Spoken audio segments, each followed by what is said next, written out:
Connectionism is a set of approaches in the fields of artificial intelligence, cognitive psychology, cognitive science, neuroscience, and philosophy of mind that models mental or behavioral phenomena as the emergent processes of interconnected networks of simple units. The term was introduced by Donald Hebb in 1940s. There are many forms of connectionism, but the most common forms use neural network models. Basic principles. The central connectionist principle is that mental phenomena can be described by interconnected networks of simple and often uniform units. The form of the connections in the units can vary from model to model. For example, units in the network could represent neurons and the connections could represent synapses. Spreading activation. In most connectionist models, networks change over time. A closely related and very common aspect of connectionist models is activation. At any time, a unit in the network has an activation, which is a numerical value intended to represent some aspect of the unit. For example, if the units in the model are neurons, the activation could represent the probability that the neuron would generate an action potential spike. Activation typically spreads to all the other units connected to it.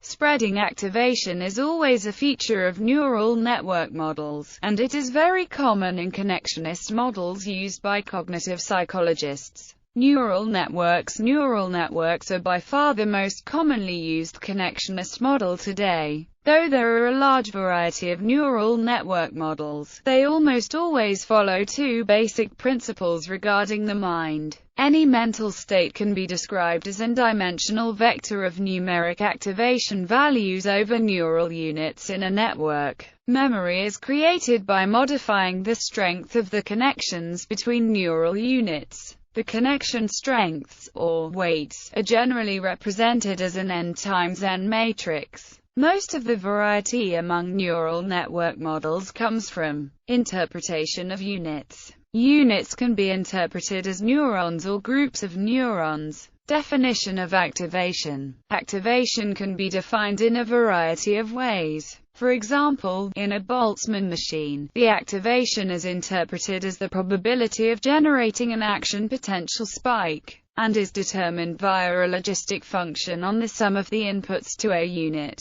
Learning algorithm. Different networks modify their connections differently. In general, any mathematically defined change in connection weights over time is referred to as the learning algorithm. Connectionists are in agreement that recurrent neural networks are a better model of the brain than feed-forward neural networks. Many recurrent connectionist models also incorporate dynamical systems theory. Many researchers, such as the connectionist Paul Smolensky, have argued that connectionist models will evolve toward fully continuous, high-dimensional, nonlinear, dynamic systems approaches. Biological realism. The neural network branch of connectionism suggests that the study of mental activity is really the study of neural systems. This links connectionism to neuroscience, and models involve varying degrees of biological realism. Connectionist work in general need not be biologically realistic, but some neural network researchers, computational neuroscientists, try to model the biological aspects of natural neural systems very closely in so-called neuromorphic networks.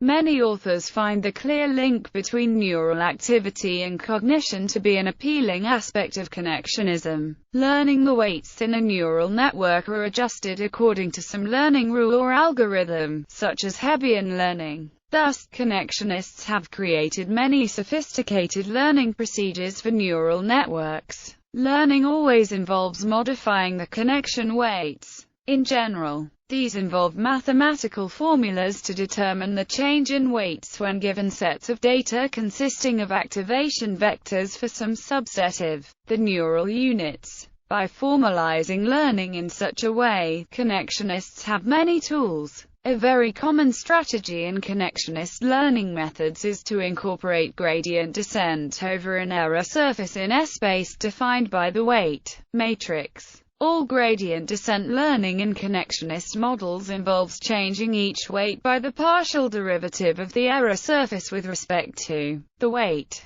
Backpropagation, first made popular in the 1980s, is probably the most commonly known connectionist gradient descent algorithm today. History. Connectionism can be traced to ideas more than a century old, which were little more than speculation until the mid to late 20th century. Through his work on the structure of the nervous system, for which he won the Nobel Prize in 1906, the Spanish Santiago Ramón y Cajal established the basis for studies of neural networks. But it wasn't until the 1980s that connectionism became a popular perspective among scientists. Parallel distributed processing. The prevailing connectionist approach today was originally known as parallel distributed processing. It was an artificial neural network approach that stressed the parallel nature of neural processing and the distributed nature of neural representations. It provided a general mathematical framework for researchers to operate in. The framework involved 8 major aspects: a set of processing units, represented by a set of integers; an activation for each unit, represented by a vector of time-dependent functions; an output function for each unit, represented by a vector of functions on the activations; a pattern of connectivity among units, represented by a matrix of real numbers indicating connection strength; a propagation rule spreading the activations via the connections, represented by a function on the output of the units;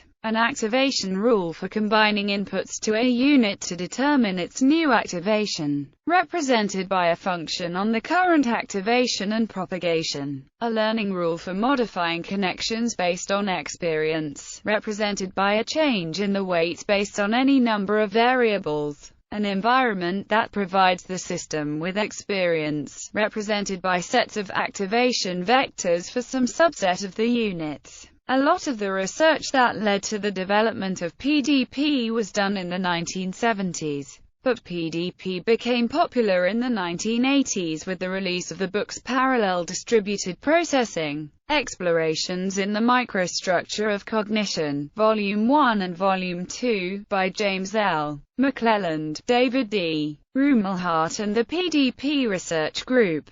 The books are now considered seminal connectionist works, and it is now common to fully equate PDP and connectionism, although the term connectionism is not used in the books. Earlier work. PDP's direct roots were the perceptron theories of researchers such as Frank Rosenblatt from the 1950s and 1960s. But perceptron models were made very unpopular by the book Perceptrons by Marvin Minsky and Seymour Papert, published in 1969. It demonstrated the limits on the sorts of functions that single-layered perceptrons can calculate, showing that even simple functions like the exclusive disjunction could not be handled properly. The PDP books overcame this limitation by showing that multi-level, nonlinear neural networks were far more robust and could be used for a vast array of functions. Many earlier researchers advocated connectionist-style models, for example in the 1940s and 1950s, Warren McCulloch and Walter Pitts, Donald Hebb, and Carl Lashley.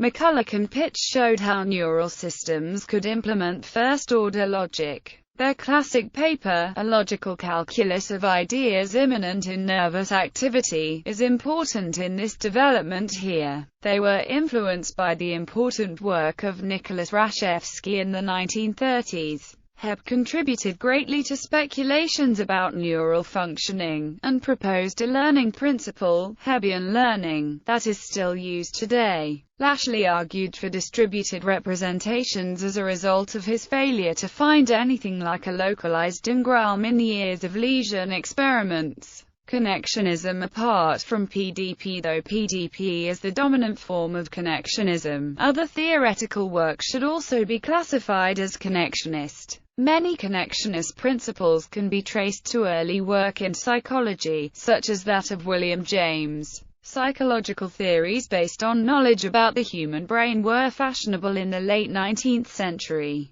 As early as 1869, the neurologist John Hewlings Jackson argued for multi-level, distributed systems. Following from this lead, Herbert Spencer's Principles of Psychology, 3rd edition, and Sigmund Freud's Project for a Scientific Psychology propounded connectionist or proto-connectionist theories. These tended to be speculative theories. But by the early 20th century, Edward Thorndike was experimenting on learning that posited a connectionist-type network. In the 1950s, Friedrich Hayek proposed that spontaneous order in the brain arose out of decentralized networks of simple units. Hayek's work was rarely cited in the PDP literature until recently. Another form of connectionist model was the relational network framework developed by the linguist Sidney Lamb in the 1960s. Relational networks have been only used by linguists, and were never unified with the PDP approach. As a result, they are now used by very few researchers. There are also hybrid connectionist models, mostly mixing symbolic representations with neural network models. The hybrid approach has been advocated by some researchers. Connectionism versus Computationalism Debate. As connectionism became increasingly popular in the late 1980s, there was a reaction to it by some researchers, including Jerry Fedor, Steven Pinker, and others. They argued that connectionism, as it was being developed, was in danger of obliterating what they saw as the progress being made in the fields of cognitive science and psychology by the classical approach of computationalism. Computationalism is a specific form of cognitivism that argues that mental activity is computational, that is, that the mind operates by performing purely formal operations on symbols, like a Turing machine. Some researchers argued that the trend in connectionism was a reversion toward associationism and the abandonment of the idea of a language of thought, something they felt was mistaken. In contrast, it was those very tendencies that made connectionism attractive for other researchers.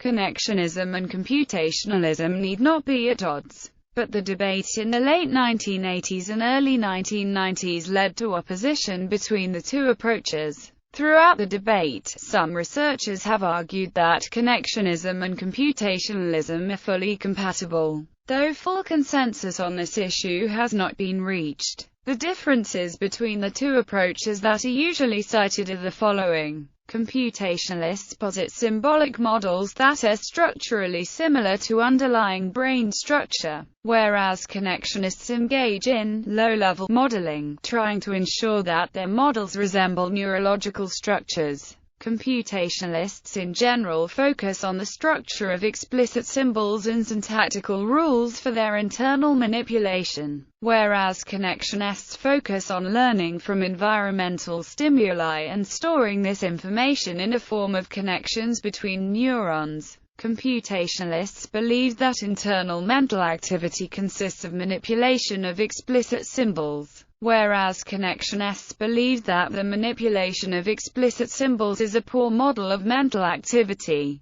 Computationalists often posit domain-specific symbolic subsystems designed to support learning in specific areas of cognition, whereas connectionists posit one or a small set of very general learning mechanisms. But, despite these differences, some theorists have proposed that the connectionist architecture is simply the manner in which the symbol manipulation system happens to be implemented in the organic brain. This is logically possible, as it is well known that connectionist models can implement symbol manipulation systems of the kind used in computationalist models, as indeed they must be able if they are to explain the human ability to perform symbol manipulation tasks. But the debate rests on whether this symbol manipulation forms the foundation of cognition in general. So this is not a potential vindication of computationalism. Nonetheless, computational descriptions may be helpful high-level descriptions of cognition of logic. For example, the debate largely centered on logical arguments about whether connectionist networks were capable of producing the syntactic structure observed in this sort of reasoning. This was later achieved, although using processes unlikely to be possible in the brain, thus the debate persisted.